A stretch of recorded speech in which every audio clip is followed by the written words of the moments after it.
Hermanos, vamos a continuar entonces con nuestra escuela dominical.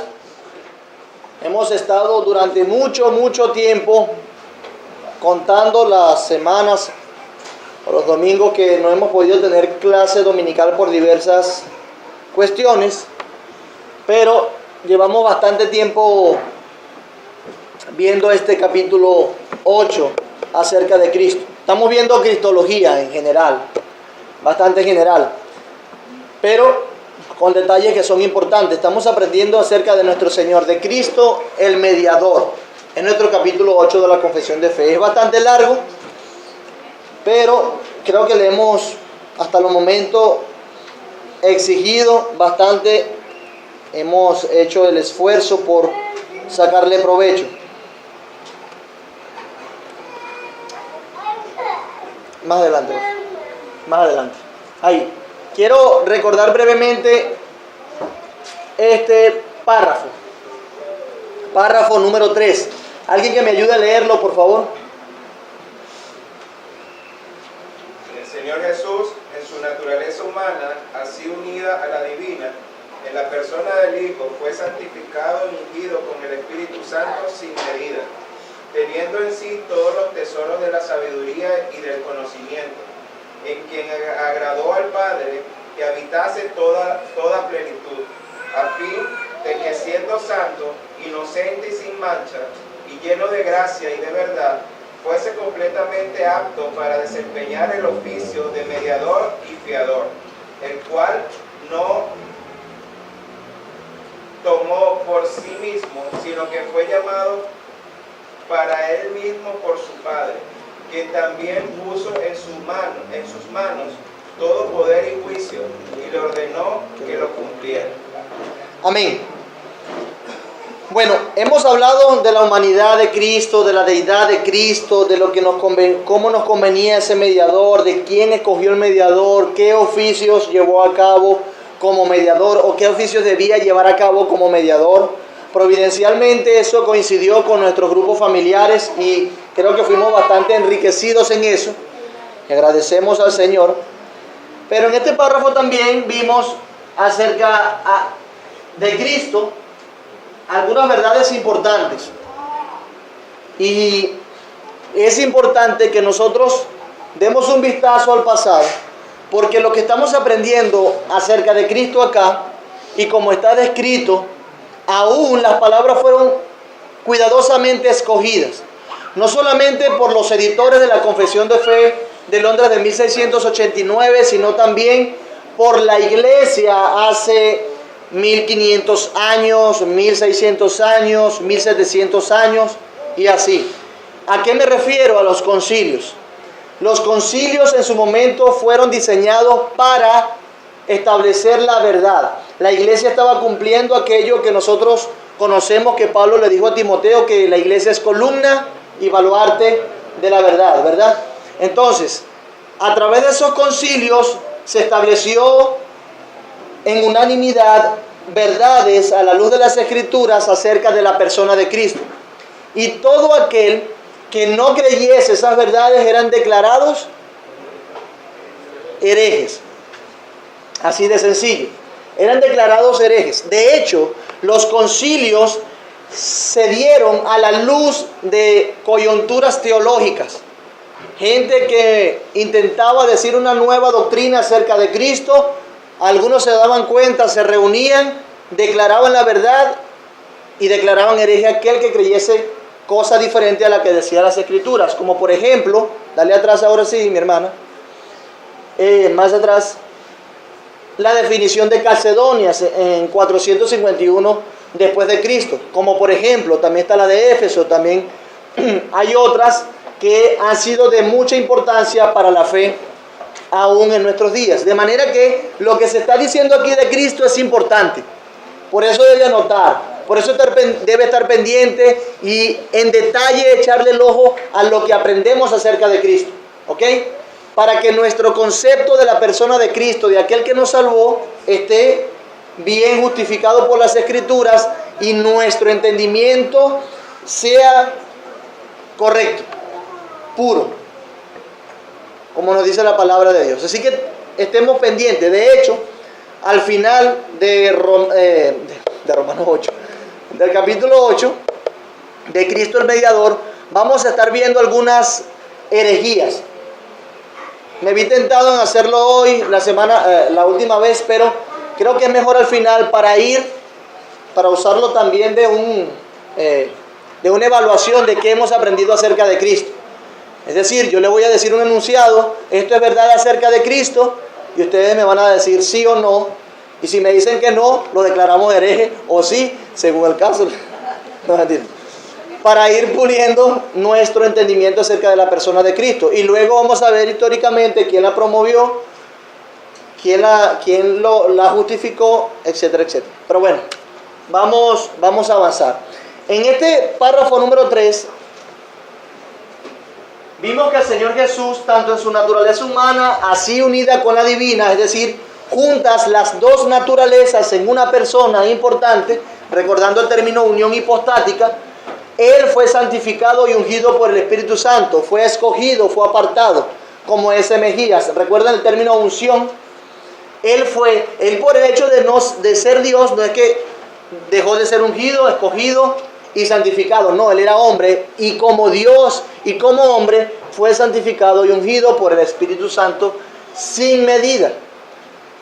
Hablamos de que tenía todos los tesoros de la sabiduría y del conocimiento, en quien agradó el Padre que habitase toda plenitud, a fin de que siendo santo, inocente y sin mancha, y lleno de gracia y de verdad, fuese completamente apto, capacitado para desempeñar el oficio de mediador y fiador. Por ese oficio es que nosotros podemos entrar delante del Padre con limpia conciencia, el cual no tomó para sí mismo, sino que fue llamado para él mismo por su Padre. Importante, Cristo era Dios, es Dios, pero también como Dios hombre está supeditado a Dios. ¿A Dios qué? A Dios Padre.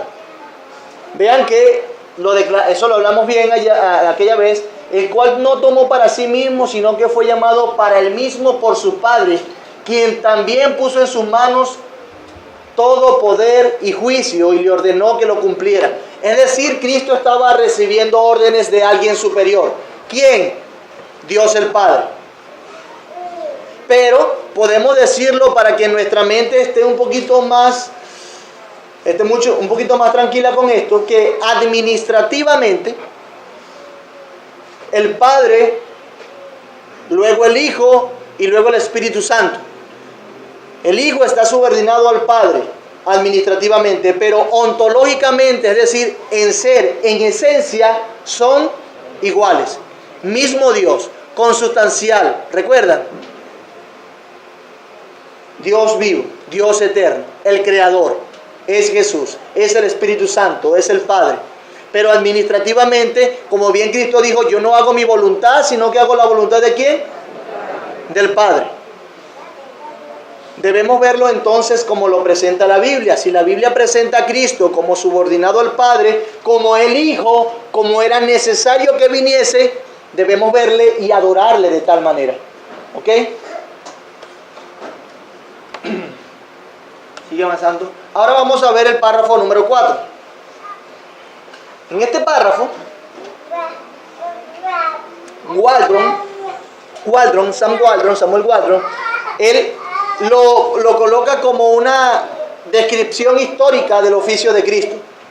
Este párrafo, él lo titula así, una descripción histórica del oficio de Cristo, porque presenta desde la encarnación todo lo que Cristo hizo y lo que hará como mediador. Y fíjense todo el tiempo que abarca el oficio de Cristo. Importante. ¿Qué me ayuda a leer el párrafo número 4? El Señor Jesús asumió de muy buena voluntad este oficio y para desempeñarlo nació bajo la ley.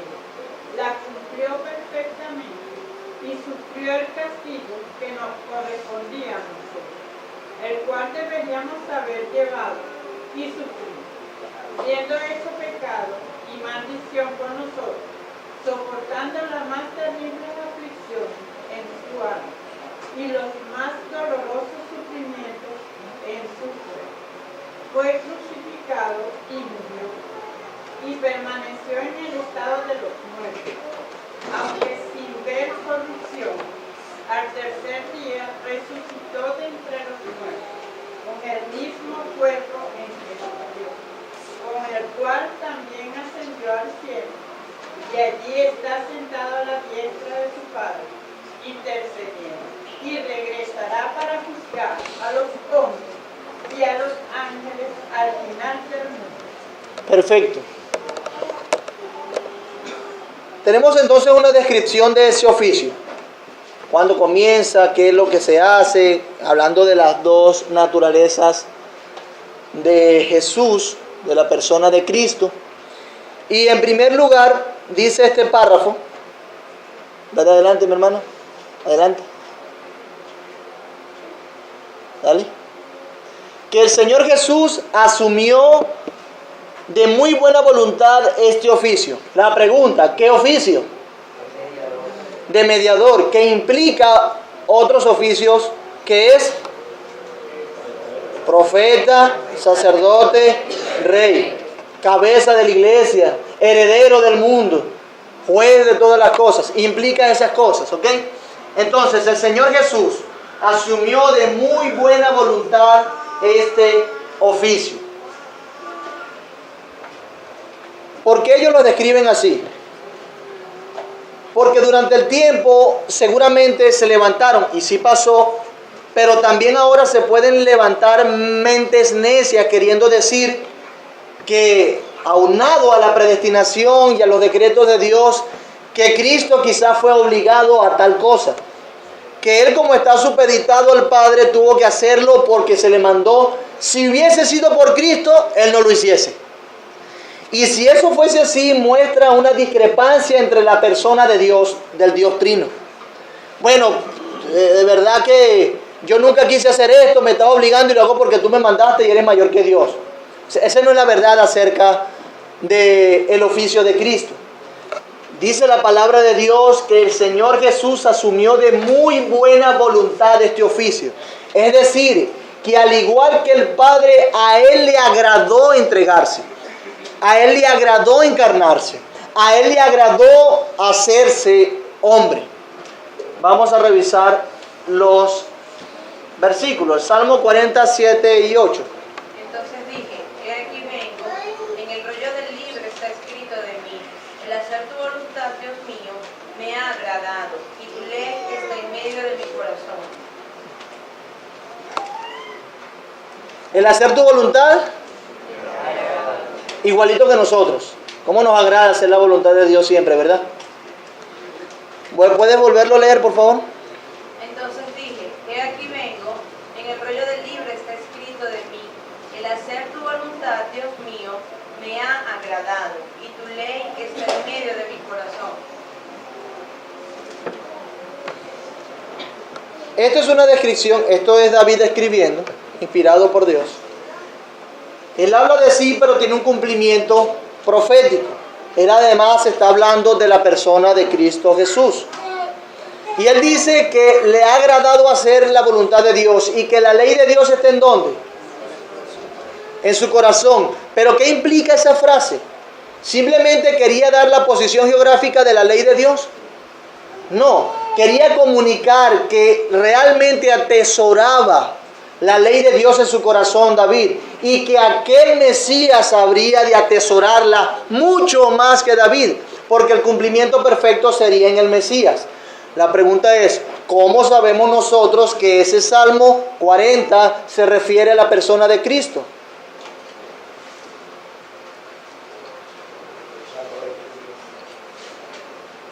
¿Alguien que levante su mano? ¿Rafael? Cita en el Nuevo Testamento. Porque de una cita en el Nuevo Testamento, ¿cuál es la cita?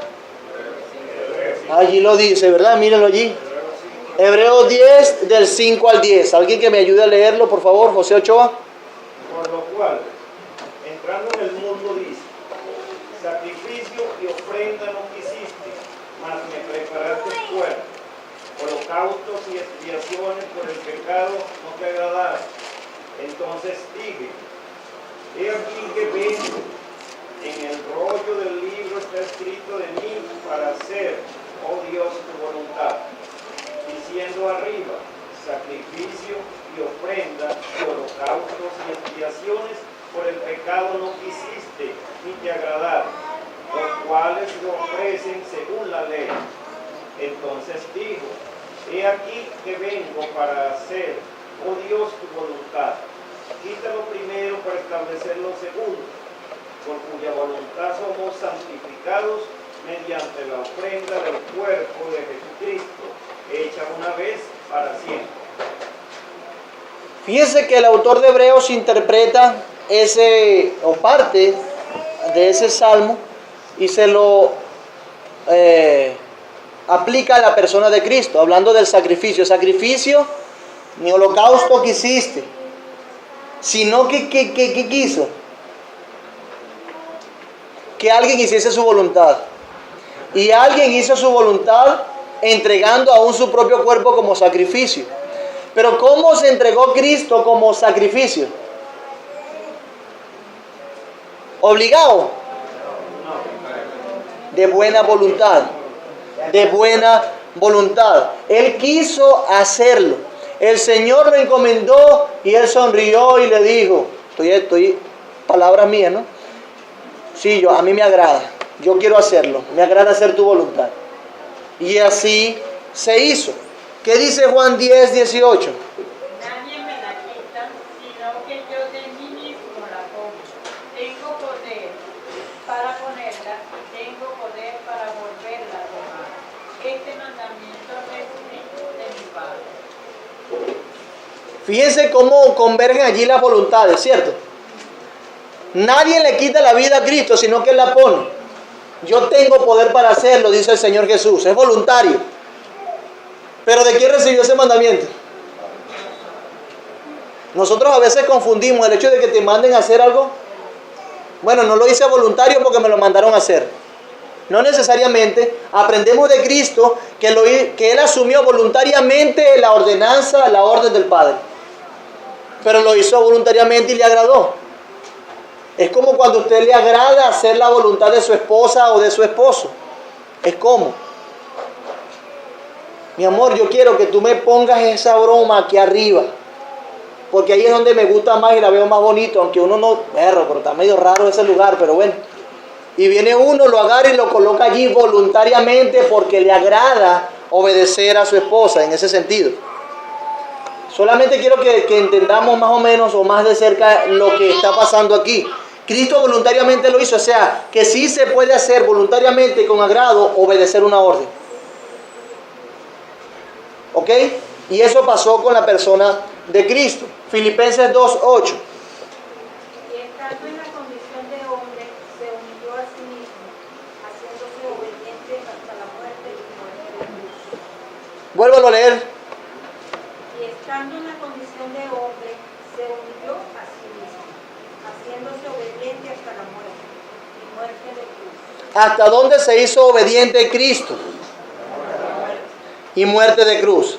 Fíjense que esto es toda una descripción de la humillación de Cristo, de ese sentir que hubo en Él, de la actitud que tuvo Cristo. Y primero, no escatimó de ser igual a Dios como cosa que aferrarse, sino que se despojó. Siendo Dios, se hizo hombre. Y luego como hombre, se vuelve a humillar y se hace obediente. Y siendo obediente, hombre, se hace obediente hasta la muerte. Pero no cualquier muerte. No simplemente se quedó dormido y ya pasó de largo, sino que fue obediente hasta la muerte de cruz.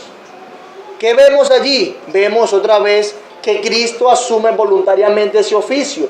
Ese oficio involucraba e implicaba la muerte, y una muerte horrible, grotesca. Y Él lo asumió. Yo cuando estaba estudiando esto, siempre trato como de hacerlo un poco más práctico y pensaba en mí. Y espero que puedan reflexionar ustedes también en esto mientras vamos avanzando. Cada uno de nosotros tiene dones, talentos. Asume, Dios le ha dado una vocación. bien sea dentro de la iglesia y fuera de la iglesia. Hablo en el sentido general. Dios nos ha dado vocaciones como maestros, como ingenieros, como comerciantes, para que nosotros le glorifiquemos.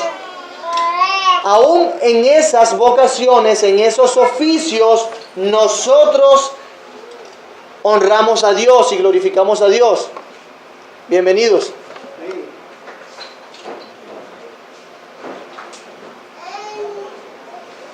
Entonces nosotros glorificamos a Dios con nuestros oficios, con lo que hacemos. ¿Estamos entendiendo hasta allí? Pero también dentro de la iglesia nosotros cumplimos algunos roles, algunos papeles. Llevamos a cabo algunas responsabilidades. Estamos comprometidos con algunos asuntos. Es decir, llevamos a cabo un oficio. Yo llevo el oficio del ministerio pastoral. Otros llevan otros oficios. ¿Cierto? Pero la pregunta que debemos hacernos también, sea el lugar donde Dios nos haya puesto, ¿cómo nosotros estamos asumiendo nuestros oficios o nuestras responsabilidades y compromisos? Y piensa en general, donde Dios te ha puesto para que tú asumas oficios. ¿Será que de buena voluntad lo asumimos como Cristo? Dentro de la iglesia, lo que se te coloca como responsabilidad o como compromiso, lo que se te propone hacer, lo que estás haciendo, ¿lo haces de buena voluntad para el Señor? En tu familia, tu rol de esposa, tu rol de esposo, ¿lo haces de buena voluntad? Dios te ha dado ese rol, ese oficio. ¿Lo haces de buena voluntad como para el Señor? Dios te lo ha dado. En tu trabajo, como padre, como hijo, ¿lo haces de buena voluntad, sabiendo que glorificas a Dios con eso? Pero también, y voy a preguntar porque después que vayamos describiendo nos va a ir teniendo mucho más peso esto cuando lo apliquemos a nuestra vida. Hermanos, ¿la iglesia de Jesucristo cumple un papel profético? Es una pregunta. Sí, lo que dijeron sí, Alberto, ¿por qué sí? De anunciar la voluntad de Dios a todos los hombres, pues, a través de la predicación del Evangelio. Ok, de anunciar la voluntad de Dios a todos los hombres a través de la predicación del Evangelio. Sí, la iglesia asume un papel profético. Pregunto, ¿la iglesia asume un papel sacerdotal? ¿Por qué sí, Luis? Bueno, porque intercede pues, por otra persona, oramos por otro, tal cual como Cristo o sea, no igualmente, pero sí en un sentido, hay algo parecido, pues, así como el Señor Jesucristo lo hizo por nosotros, lo sigue haciendo por nosotros, también podemos hacerlo por otra persona. Ok, sí, la iglesia asume un papel sacerdotal en estos oficios para ser un mediador, para interceder, para presentar a los hombres delante de Dios a través de la predicación del Evangelio. Eso es importante. Luego, la iglesia asume un rol de gobierno, de rey.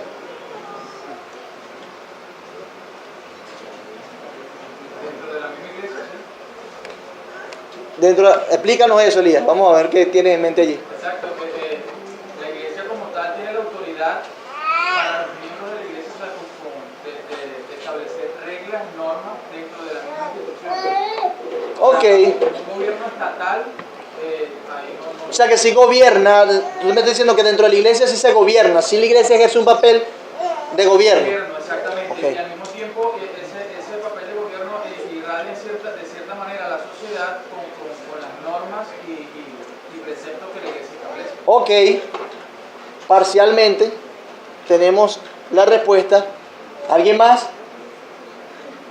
En la iglesia también se les ha dado la llave del reino para admitir o demitir a personas. Tiene autoridad, o sea, el gobierno implica autoridad. ¿Ok? Perfecto. Pedro, ¿qué dice? Que nosotros somos ¿qué? real sacerdocio, reyes y sacerdotes. ¿Reyes con quién? Con Cristo. Reinaremos con Cristo y en ese sentido somos reyes. Aquellos que han creído, porque Cristo es rey, y gobernaremos y reinaremos con Él. Pero ¿cómo se aplica eso a la sociedad actual? Perfecto. Podemos irnos al inicio, en la creación, al principio, y nosotros fuimos creados a imagen y semejanza de Dios, y se nos dio una labor en Adán. ¿Cuál fue la labor? Gobernar, ¿verdad? Dominar. Y nosotros dominamos la creación, regenerados por el Espíritu Santo, y hacemos la voluntad de Dios en ese sentido. De manera que estamos llamados a dominar la creación para hacer la voluntad de Dios. ¿Sí? Eso lo hemos visto también brevemente en nuestros grupos familiares. ¿Qué quiero decir con todo esto? ¿Por qué cito esos tres oficios que parcialmente se aplican a nosotros? Mis amados hermanos, porque nosotros también, a la luz de lo que Cristo ha hecho, y por quien nosotros asumimos parcialmente esos oficios, debemos también asumirlos de buena voluntad, porque ya Él lo ganó para nosotros. ¿Qué debemos hacer de buena voluntad entonces? Profetas, predicar el Evangelio. De buena voluntad. ¿Predica usted el Evangelio de buena voluntad? ¿Se dispone, se planifica, se cuadra, se ejercita en esto? Ese es un oficio. ¿Lo hace de buena voluntad? ¿Intercede usted por los hombres delante de Dios? ¿Los lleva delante de la presencia de Dios predicando el Evangelio y a través de oración? Ora usted al Señor y se planifica y domina lo que Dios le ha dado a su alrededor y esa capacidad de gobierno como creyente para llevar a cabo la voluntad de Dios. ¿Lo hacemos de buena voluntad? Y disculpen que me haya detenido aquí, lo que pasa es que creo que es importante ver cómo tomar el ejemplo de Cristo, y más cuando siga diciendo el párrafo. Fíjense lo que implicó para Cristo asumir ese oficio, que lo hizo de buena voluntad. Y para desempeñarlo, ¿cómo Cristo desempeña ese oficio? ¿Qué hace? Para desempeñarlo primero se encarna. La encarnación, ya lo hemos visto. Nacido bajo la ley. No solamente que nace bajo la ley. Él era Dios, nacido bajo la ley. Como niño era Dios también. Él no se hizo Dios en el camino. Él nació y era el niño Dios. En ese sentido. Ahora, nació bajo la ley, pero también la cumplió perfectamente.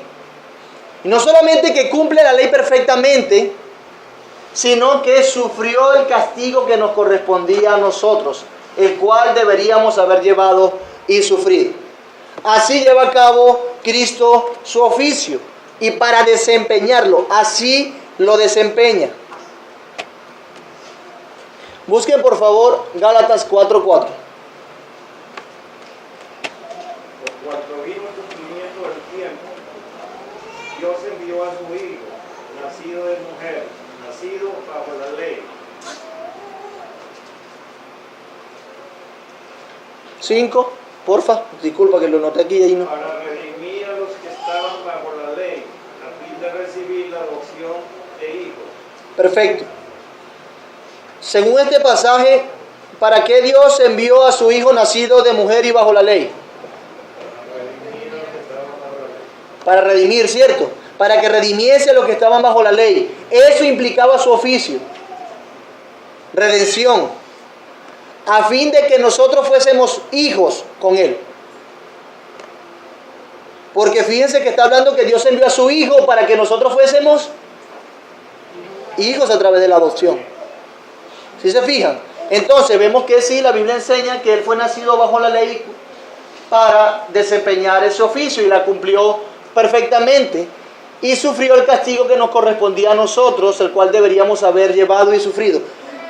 Hermanos, para desempeñar su oficio, Cristo tuvo que humillarse hasta sufrir y hasta sufrir. Vaya pensando en cómo usted asume de buena voluntad su oficio y cómo lo desempeña. Si quiere evadir este tipo de cosas, condescender, humillación, podemos decir que nació bajo la ley y se sujetó a la ley. Condescendió, se humilló. ¿Se humilla usted? ¿Condesciende usted? para cumplir su oficio. Y además sufre usted como Cristo lo hizo. ¿Qué dice Mateo 3:15? Y otro que busque Mateo 5:17. Pero Jesús Le respondió, deja ahora porque así conviene que cumplamos toda justicia. Entonces le dejó. Pero Jesús le respondió, deja ahora porque así conviene que cumplamos toda justicia. Entonces le dejó. ¿A quién le estaba hablando Cristo? Juan el Bautista. No, bautízame tú. Tú eres el que me tienes que bautizar a mí, dijo Juan. Y Jesús dijo, no. Calma. Deja ahora porque así conviene que cumplamos toda justicia. Entonces le dejó. Vemos que Cristo tuvo que cumplir la ley perfectamente y toda justicia, aún ceremonial. Identificación con el mensaje de arrepentimiento de Juan el Bautista. Y Cristo lo hizo. ¿Qué dice Mateo 5:17? no penséis que he venido para abrogar la ley o los profetas. No he venido para abrogar, sino para cumplir. Lo explicamos brevemente la semana pasada en el sermón. Veíamos que Cristo vino a cumplir, no a abrogar. Nada pasará, todo se cumplirá. En otras palabras, Jesús vino a reivindicar la ley y a cumplirla perfectamente. Así se hace. La interpretó correctamente y la cumplió perfectamente. Él es rey. Él se sujetó a su propia ley. Hermanos, entonces vemos aquí cómo Cristo viene y se humilla, en ese sentido, y cumple toda la ley. Lo que a nosotros nos correspondía cumplir, Cristo lo cumple. ¿Recuerdan lo que leímos en Gálatas? Para que nosotros estuviésemos delante de la presencia de Dios, ¿qué debíamos hacer antes de Cristo? Pregunta. Para que nosotros pudiésemos estar salvos delante de la presencia de Dios, ¿qué debíamos hacer? Pregunta. Antes de Cristo. Cumplir la ley. ¿Ah? Cumplir la ley. Cumplir la ley. ¿Cómo? ¿Parcialmente? Perfectamente. ¿Cierto? Perfectamente. Pero no pudimos. Y el Señor lo hizo por nosotros. Insisto, hermanos, necesariamente se tiene que ser perfecto para estar delante de la presencia de Dios. Y el camino a la perfección está trazado por la ley de Dios. Nosotros no podíamos. Tuvo alguien que venir a hacerlo. Cristo Jesús. Sí cumplió perfectamente lo que tú ni yo pudimos haber hecho. Por eso es que nosotros podemos estar delante de la presencia de Dios. Y por eso es que nosotros vemos que la vida de Cristo, no solamente su muerte, es sumamente importante para nosotros. La vida. Sin su vida no pudiésemos estar delante de la presencia de Dios. Sin su vida. Avanzamos. Bueno, siendo hecho pecado.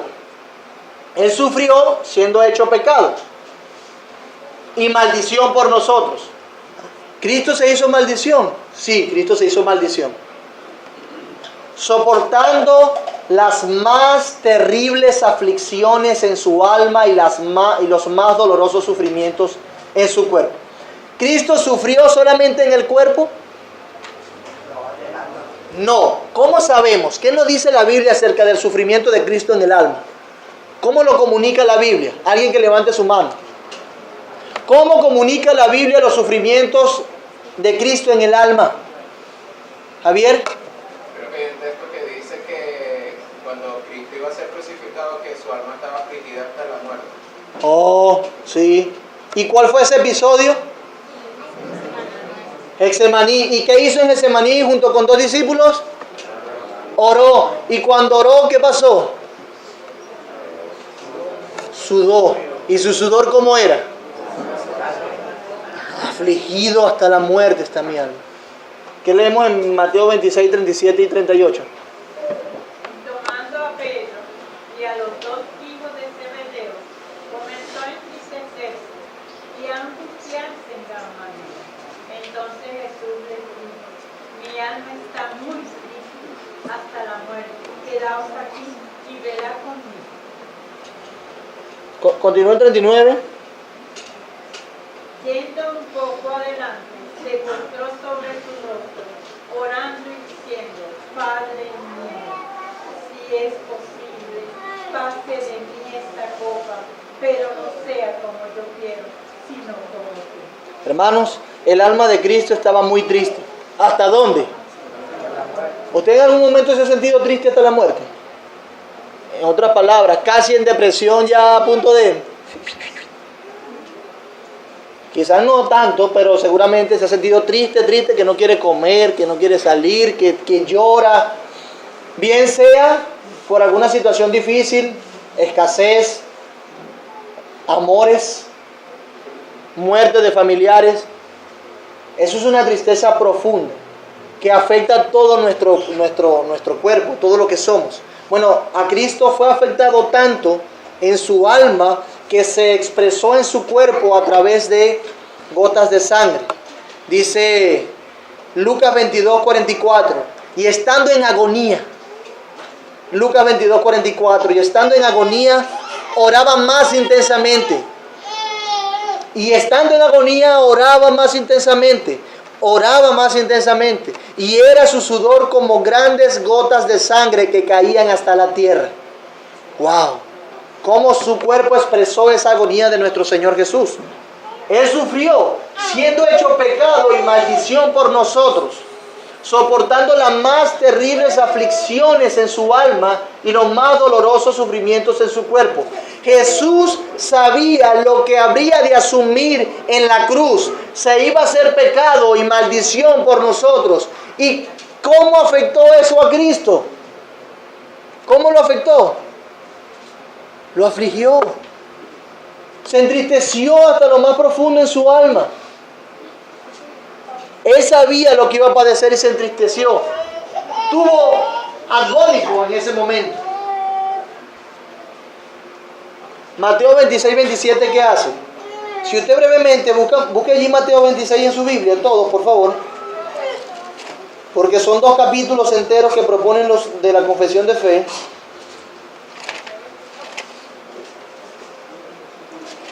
Y lee los títulos, los titulillos de Reina Valera.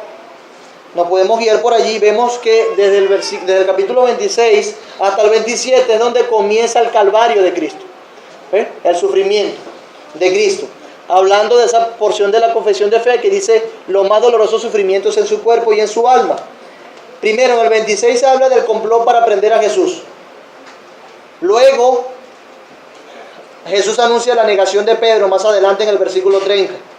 Jesús ora en Getsemaní, que es lo que acabamos de decir. Luego Jesús es arrestado. Luego Jesús se presenta ante el concilio. Pedro niega a Jesús y es presentado Jesús ante Pilato. Judas se suicida y Pilato interroga a Jesús. Jesús allí es sentenciado a muerte. Y sabemos y vamos recordando todo aquello que sucedió. Lo golpeaban, lo trataban mal, lo escupían. Luego Cristo es crucificado y muere en la cruz. Capítulo 27, versículo 32.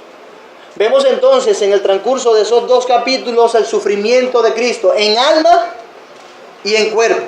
Los más terribles, los más dolorosos, duros, sufrimientos, aflicciones. Ahora, algo interesante que nosotros debemos destacar aquí es que Cristo fue hecho maldición. Y este es un concepto que a veces no se trata mucho. El hecho de que Cristo se haya hecho maldición por nosotros. Por eso quiero primero preguntarle, ¿por qué Cristo se hizo maldición? Levante su mano. ¿Por qué se hizo maldito? O sea, se hizo maldición en la cruz. Luis. Porque decía que el Antiguo Testamento decía que Marta era aquel que era colgado sobre la madera. Ok. ¿Y eso era por qué? No recuerdo, pero sí, por eso es que Cristo en la cruz se hace... se hace maldición. Ok. Eso lo dije en el capítulo que acabamos de leer al inicio de la clase. Pero hay un poquito más de luz en ese mismo pasaje. Busquemos Gálatas. Tiene razón, mi hermano. Vamos a darle un poquito más de contexto a eso. Gálatas 3:10.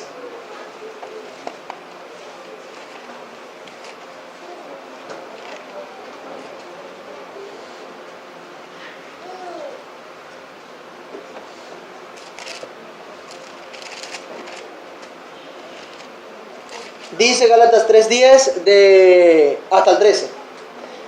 Porque todos, fíjense, vean la pregunta, ¿cómo es eso que Cristo se hizo maldición? ¿Por qué se hizo maldito? O sea, ¿qué pasó? ¿Qué dice la Biblia? Bueno, fíjense, porque todos los que dependen de las obras de la ley están bajo, pues escrito está, maldito todo aquel que no permaneciere en todas las cosas escritas en el libro de la ley para hacerlas. Stop, pregunto, ¿quiénes no permanecieron en todas las obras de la ley para cumplirlas?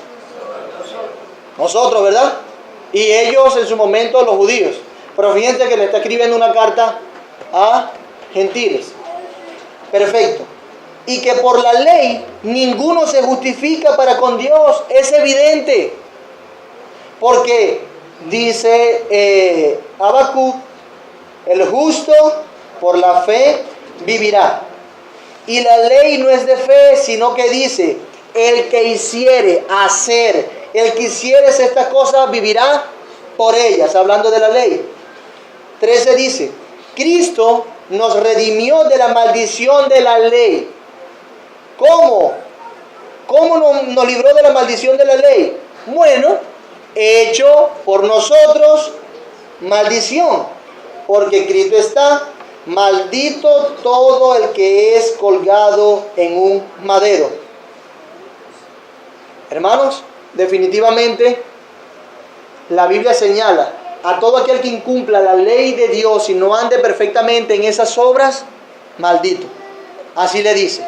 De hecho, la expresión o lo que usa Pablo aquí para ser más gráfico y poner como ejemplo esa maldición es ese pasaje también de Deuteronomio 21-23, donde como una consecuencia o como un escarnio público, como una manera de amonestar también al pueblo, se exhibía públicamente los cuerpos de los que eran sentenciados a muerte.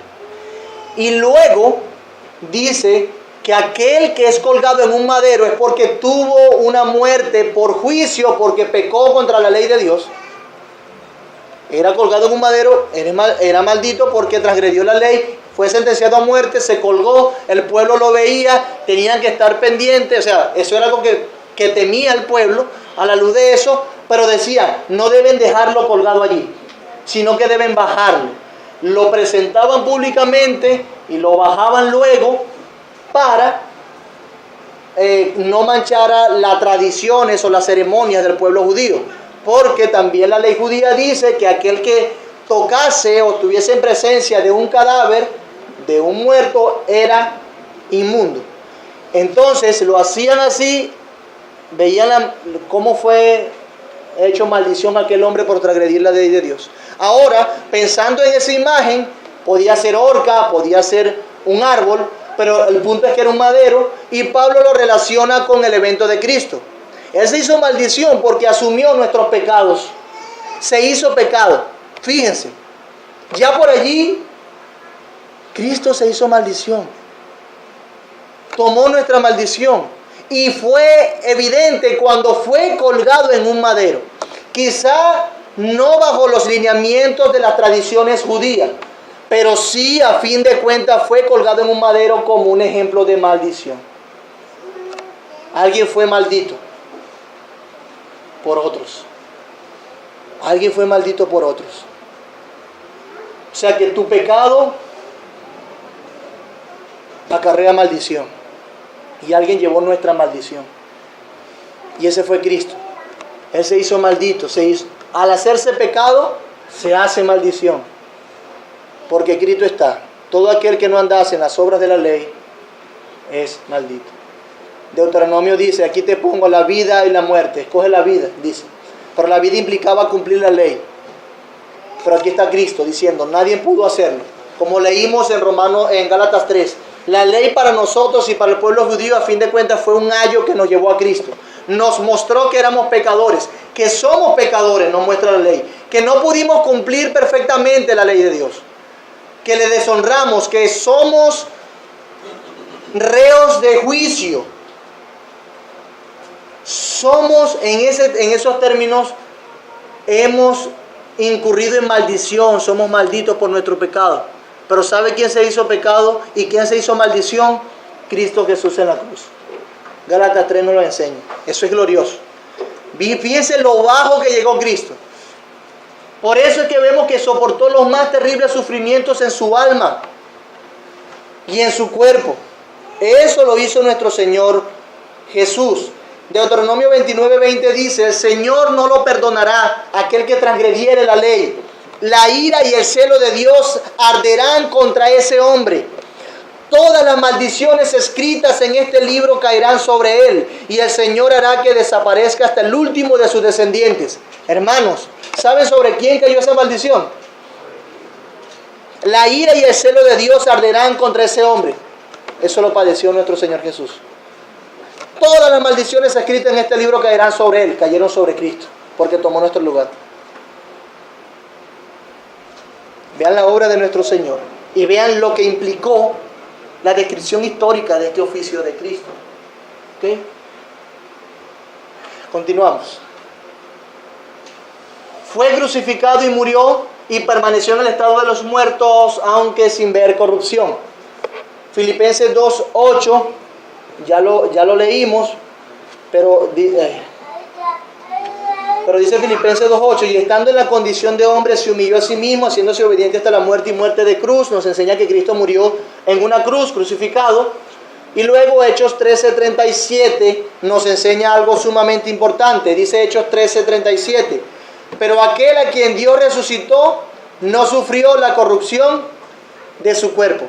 ¿Qué significa que no sufrió la corrupción de su cuerpo? Levante su mano. Andreita, ¿tú levantaste la mano? ¿Qué significa que no sufrió la corrupción de su cuerpo? Indira, no se descompuso. En términos más coloquiales, no se pudrió. No se lo comieron los gusanos. Su cuerpo no vio corrupción.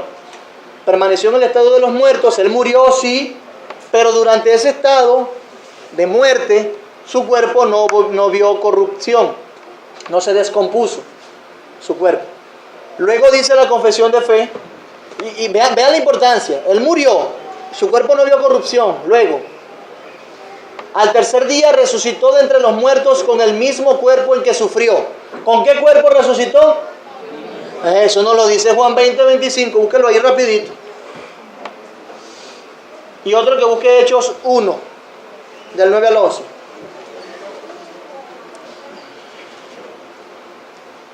Le dijeron pues los otros discípulos: al Señor hemos visto. Él les dijo: si no viere en sus manos la señal de los clavos, y metiere mi dedo en el lugar de los clavos, y metiere mi mano en su costado, no creeré. Tenlo allí, mi hermana. Fíjense que ¿qué es lo que está diciendo este hombre? ¿Quién es ese? Tomás.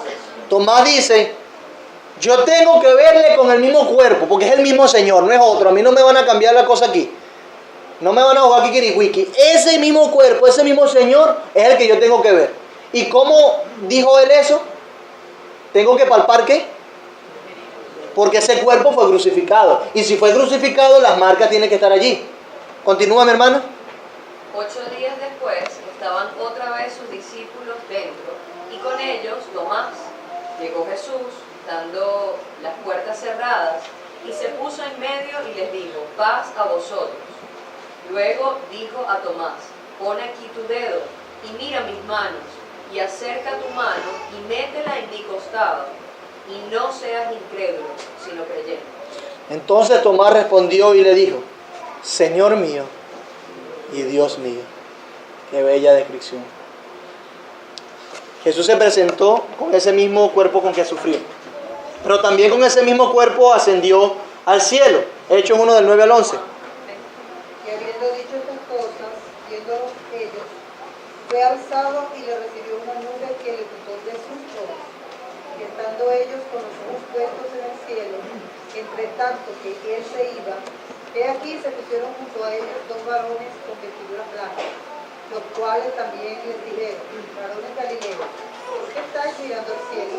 Este mismo Jesús, que ha sido tomado de vosotros al cielo, así vendrá como le habéis visto ir al cielo. ¿Cómo vendrá, mi hermana? Así vendrá nuestro Señor. Es decir, Él vendrá como, y le voy a ir dando luz, Él vendrá como una paloma, como un espíritu, como neuma, como un fantasma. Su mismo cuerpo, así es. Con ese mismo cuerpo. Doctrina importante y determinante de la fe cristiana. Cristo volverá con ese mismo cuerpo. ¿Ok? Con ese cuerpo ascendió y con ese cuerpo volverá. Fíjense que Él se encarnó, obedeció perfectamente la ley, se hizo pecado, se hizo maldición, sufrió los peores sufrimientos de alma y en el cuerpo, luego muere, resucita al tercer día y ascendió a los cielos. Estamos hablando de la descripción del oficio de mediador. Fíjense, Él vino, vivió, insisto, para llevar a cabo ese oficio. Él vivió, se encarnó, cumplió la ley, vivió algo, hizo algo, fue algo activo, positivo, hizo algo, muere en la cruz a través de sufrimientos, luego permanece en la muerte, su cuerpo no ve corrupción y es resucitado. Él resucita de los muertos con el mismo cuerpo. Luego, después de 40 días, ¿qué hace? Asciende. Todo esto es llevando a cabo sus oficios y cumpliéndolos. Luego, y allí está sentado ¿en dónde Cristo? A la diestra de Dios, del lado derecho, lugar de preeminencia, de importancia, intercediendo. ¿Qué está haciendo? ¿Qué oficio es ese? Mediador, sacerdote, ¿verdad? Pero te pregunto, ¿con qué cuerpo? Si leemos anteriormente, decimos que con el mismo cuerpo, porque Él es Dios hombre. Dios hombre. Romanos 8:34, ¿qué dice?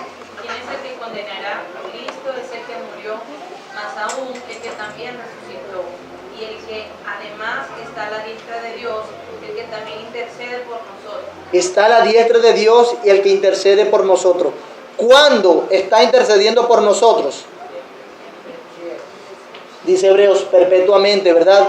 Porque no entró Cristo en el santuario hecho de mano, figura del verdadero, sino en el cielo. Es decir, Él ascendió a los cielos, en el cielo mismo, para presentarse ahora por nosotros ante Dios.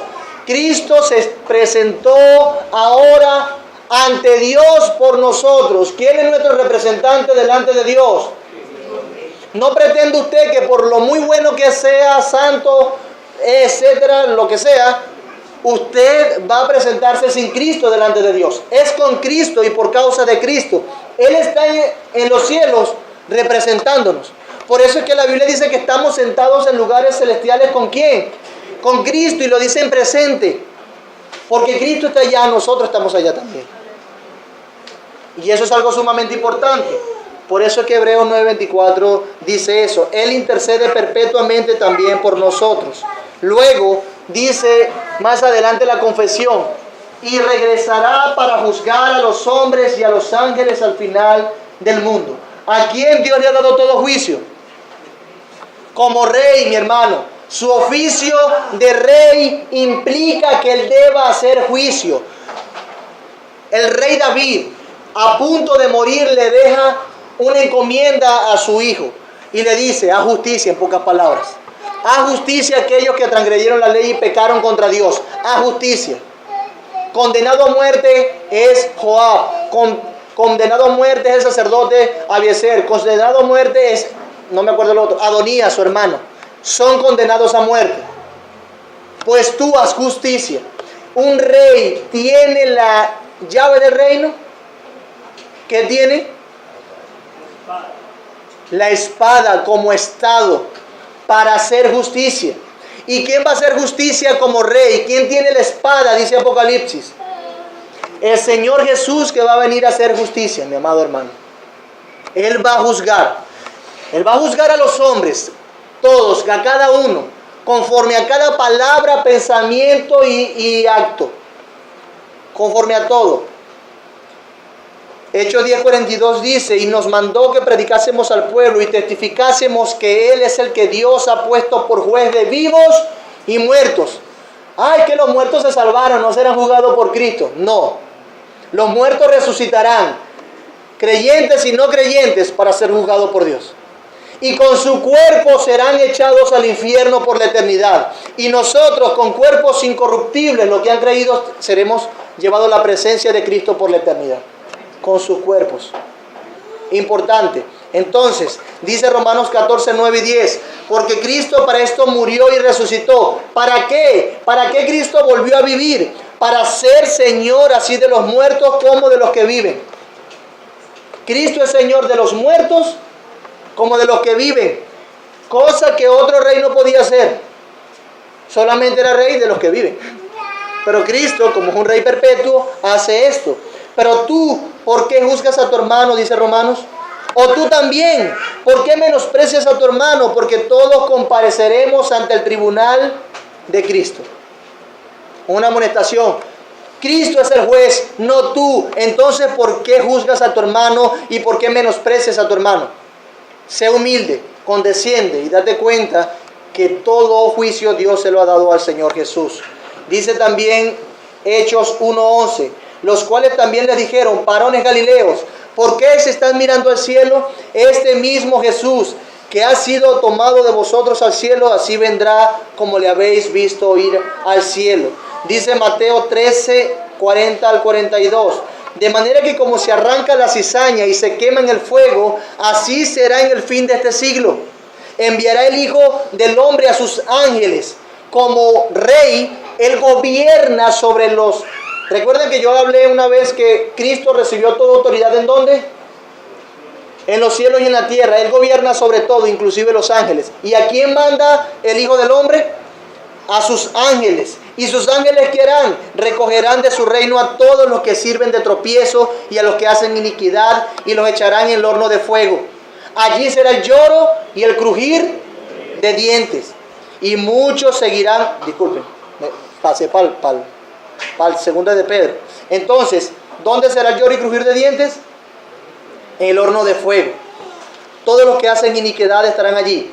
Segunda de Pedro 2 dice, y muchos seguirán sus disoluciones, por causa de los cuales el camino de la verdad será blasfemado.